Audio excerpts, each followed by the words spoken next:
తన తండ్రిని కొడుకు అడిగిన ఒక సందేహం.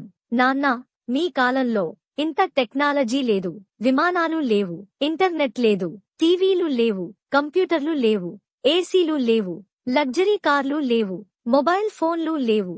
మీరెలా బ్రతికేవారు? దానికి ఆ తరము తండ్రిగారు ఇచ్చిన ఆన్సర్: మీ తరమువారు ఈ రోజుల్లో ఎలాగైతే ప్రార్థన లేకుండా, మర్యాద లేకుండా, ప్లానింగ్ లేకుండా, క్రమశిక్షణ లేకుండా, పెద్దల ఎడల గౌరవం లేకుండా, మన చరిత్రపై అవగాహన లేకుండా, కుటుంబ విలువలపై ఏమాత్రం పట్టింపులు లేకుండా, ఏ మోరల్స్ లేకుండా రోజులు ఎలా గడిపేస్తున్నారో మేము ఆ మోరల్స్ అన్నీ పాటిస్తూ ఆనందముగా జీవించాము. మేము మీలాగా వాహనం నడిపేటప్పుడు హెల్మెట్ ధరించలేదు. పాఠశాల వేళలు అయిన తరువాత చీకటి పడేదాకా ఆడుకున్నాము. టీవీలు చూడలేదు. ఇంటర్నెట్ స్నేహితులతో కాక నిజమైన స్నేహితులతో గడిపాము. దాహము వేస్తే కుళాయి నీరు, బావి నీరు త్రాగాము. బాటిల్ నీరంటే ఏమిటో తెలియదు. ఒకే గ్లాస్లో నలుగురం జ్యూస్ త్రాగినా, కాకి ఎంగిలి చేసిన జామకాయలు తిన్నా మాకెప్పుడూ జబ్బులు రాలేదు. 3 పూటల అన్నమే తిన్నా మాకు ఊబకాయం రాలేదు. షూస్ లేకుండా ఉత్తి పాదాలపై పరిగెత్తినా మాకు కీళ్ల నొప్పులు రాలేదు. సొంత ఆట వస్తువులు తయారు చేసుకుని ఆడుకున్నాము.